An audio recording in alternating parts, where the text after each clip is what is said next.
قطر کو آج جواب مل گیا. $400 ارب کا تحفہ دیا تھا ٹرمپ کو. کرۂ ارض پہ سب سے مہنگا جہاز تحفہ دیا تھا. غلام کی یہی اوقات ہوتی ہے. پھر جواب مل گیا.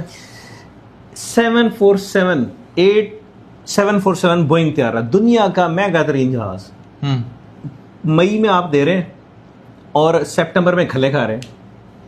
یہ ہے, یہ تو اسرائیل نے کیا, امریکہ نے کیا. Sir I am really very sure. دیکھیں ایک امریکہ ڈیڈ اٹ 100%. سر اس میں کوئی دو رائے نہیں. اگر کوئی یہ سمجھتا ہے کہ یہ اسرائیلی اٹیک تھا, اہمکو کی جنت سے خود کو باہر نکال لے, سوال ہی پیدا نہیں ہوتا. دیکھیں نا, آپ ظلم تو دیکھیں کہ دنیا کا کسی بھی ملک کے اندر سب سے بڑا اڈا جو ہے, جو ان کا بیس ہے, ایئر بیس, شاید ایئر بیس, وہ قطر کے دامن کے اندر ہے. سب سے مہنگا ترین جہاز قطر دے رہا ہے, کھلے بھی قطر کھا رہے ہیں. خلیج کے اندر رہتے ہوئے جب سے قطر وجود میں آیا, کسی ملک نے حملہ کیا امریکی آشیرواد کے اوپر, یہ پہلا ملک ہے. اس سے پہلے قطر کے اوپر کسی نے, اسرائیل نے حملے کی جرت نہیں کی. ہاں جی, ہن سکون ہی.